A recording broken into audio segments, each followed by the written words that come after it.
CATIA V5. This will be a follow-up video for the demo kinematics sequencing to mechanism video. So I received this comment regarding part design. So let's take a look at creating a new part within an existing assembly. For example, I would like to change the design of this gear over here. So to do that, I will firstly define a new part. I would have the possibility to go within part design for this existing part that we see integrates a part body over here. Afterwards, we have a pad and a pocket and a pattern to obtain those profile gears. But within this video, I want to create a new component from the start. So I will go to Insert. Currently, I'm within part design, so make sure that you double click on the product. And within assembly design, you have the possibility to insert a new part.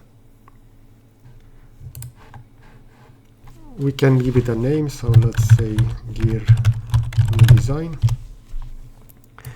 And if I will click yes, we can define the origin of our new component, and I will use this feature. So I'll click yes, and afterwards I will select the top surface of that existing rag gear.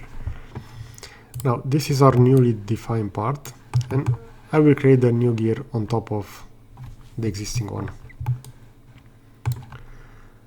So I will double click over here to have this part extended, and afterwards I will select this top face as a reference, or I could select the X and Y plane in this case, and we're gonna go with the extrude starting from that direction.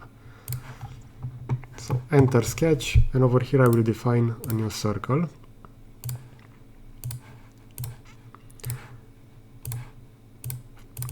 Let's say we're going to need the radius of the large circle, so in this case this should be, let's say 64 is a small one, therefore 60, maybe 72 will be the large one. We have the possibility over here to use the measurement from that existing part, so I can select the sketch line, I can select this, and I can make them be constant.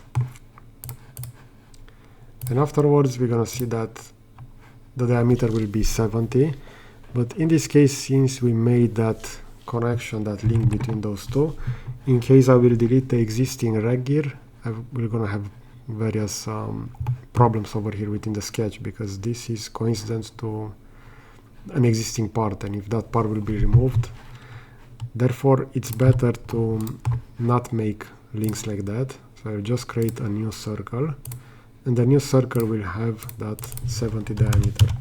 So this won't be linked with the existing part. Afterwards, we can have this padded. We can measure the existing part over here with the measure between tool, and we're going to see that this will have 12 millimeters.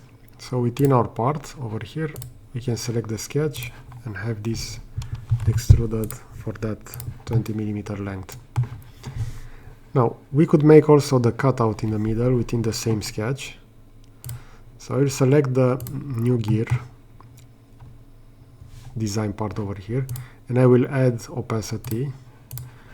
If you are missing the graphic properties within CATIA, you can enable it by right-clicking on the empty ribbon, and you can select the graphic properties. It usually is docked over here to the left side of the screen. So with this design selected, I will make this transparent, for example 25%.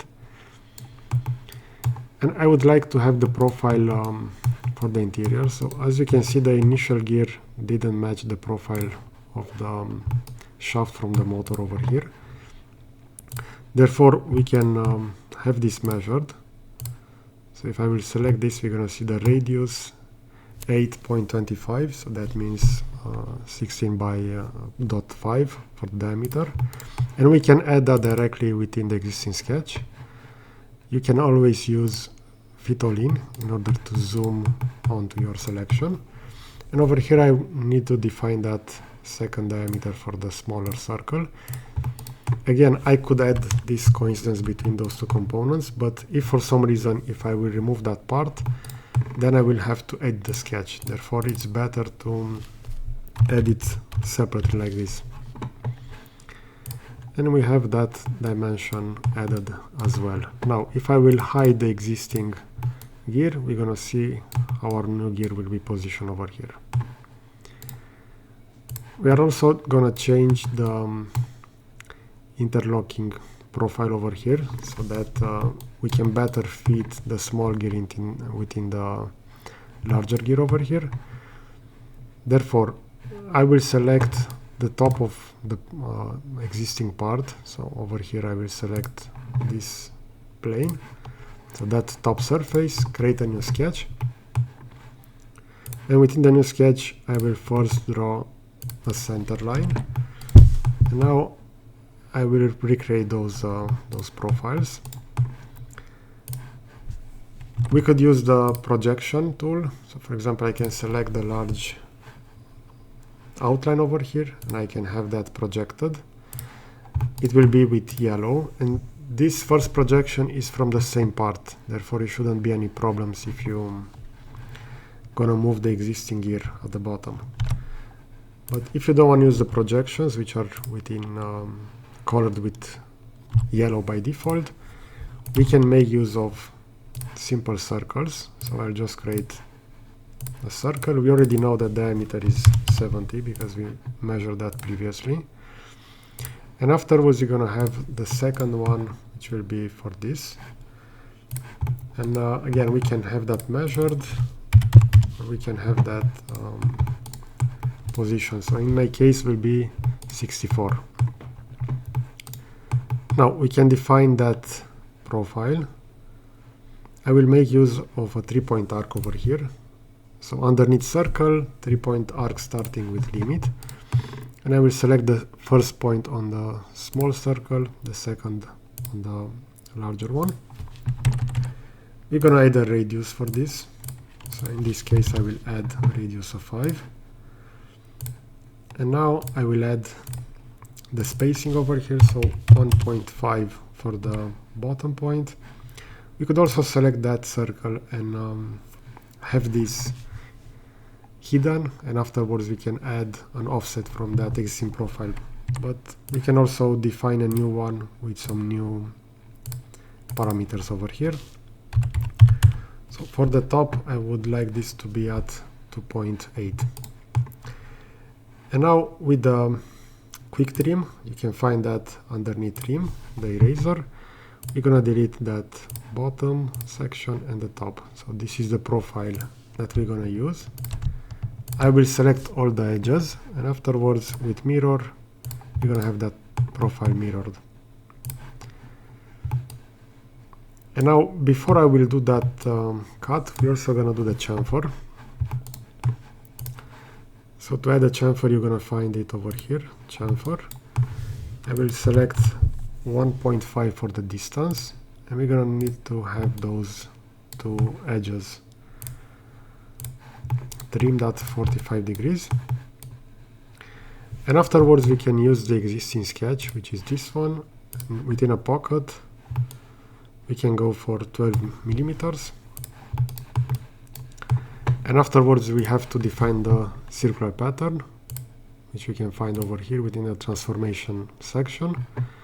We know that the reference should be, we can select any circle. So for example, I can select that face over there. I can select this one.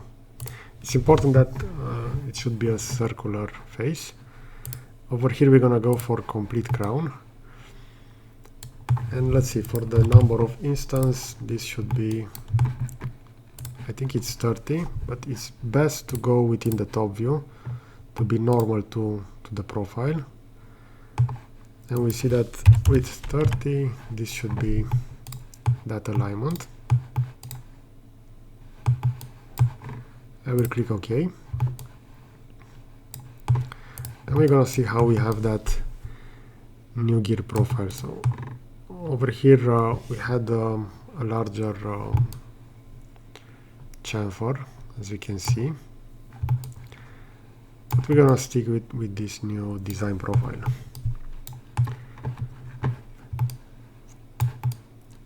Now let's make also the bottom part of this. We can also measure this and afterwards have it hidden. So I'll go with the measure tool, measure item selection, and you're gonna see that we're gonna have a radius of 17.5. Therefore, I will hide the initial gear.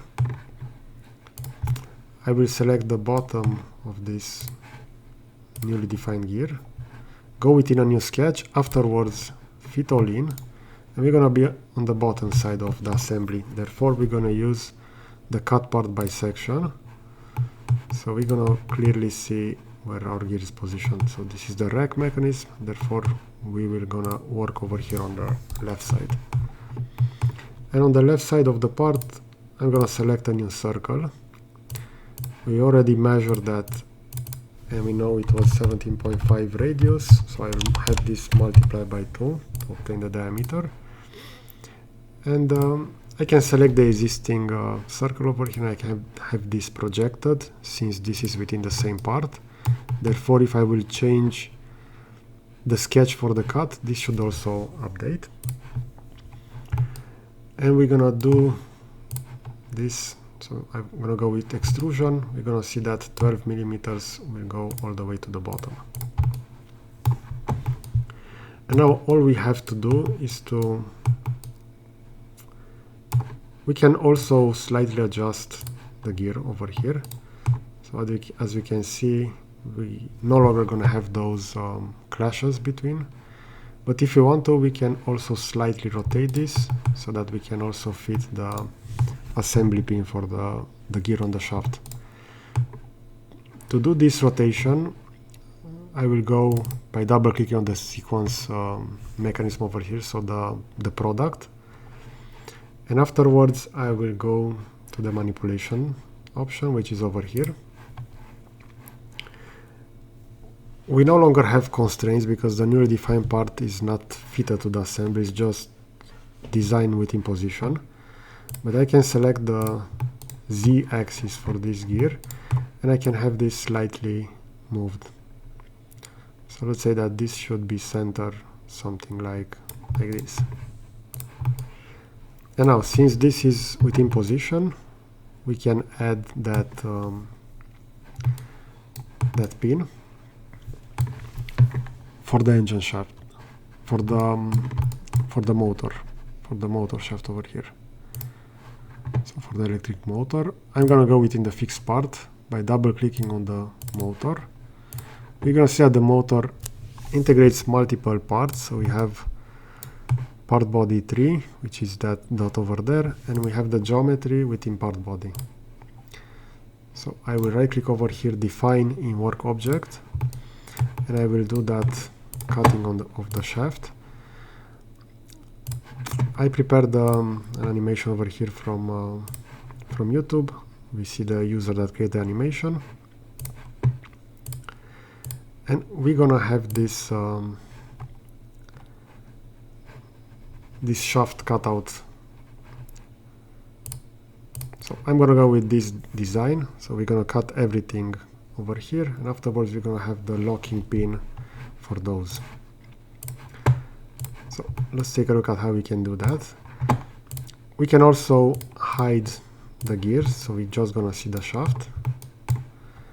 And as we can see, if I will select this top surface, CATIA will notify me that this motor has been scaled and this is the last operation created over here.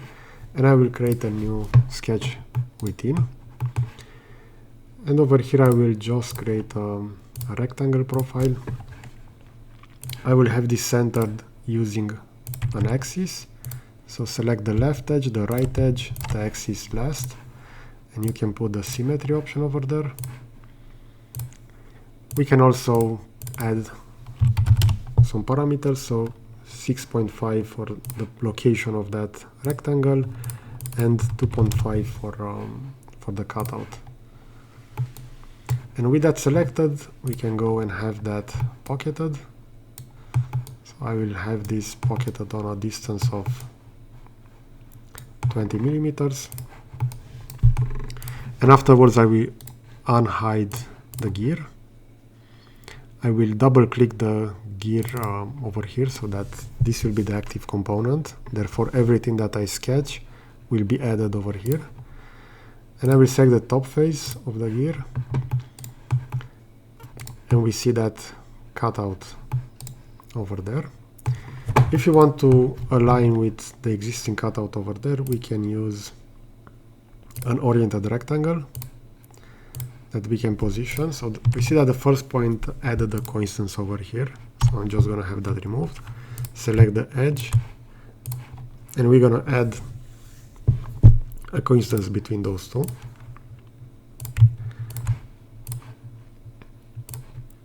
Again, this will link the newly designed part to the shaft of the motor, which is within the other part. So keep in mind that if that will be changed, this should also update. So depending on the design intent, for some reason maybe you want to have that, but in other cases you don't want to have that. So we're going to cut this for 2.5 as well. We should also add some fitting tolerance over there. We're going to have that cut. But this should be cut on a larger distance. And as we can see, we should also cut this more because this won't go all the way. So within the last pocket, I'm just going to go and have this cut up to next, which in this case will be all the way to the bottom of our gear. So now we have that surface where we can add that locking pin. If I will select the gear, I will have this visualize. We're gonna see how that will look like. And now if I want to check the assembly, I can go within the sequence over here. I can select the plane, which will be this one, and I can do a sectioning over here. And if you're gonna change this to the y-axis, we're gonna see how that will look over here. We can also add the volume cut, and with the volume cut, we're gonna see that the profile of the gear, the profile cut out on the shaft, so we can do that locking. In this case, it would be recommended to have also the shaft higher position. So as we can see, this motor doesn't have any fitting, it's just positioned over here on the fixed part. But this is how you can do some part design directly within an existing assembly. And afterwards, if you have the section enabled, if I'm gonna go back, the sections will be over here within applications.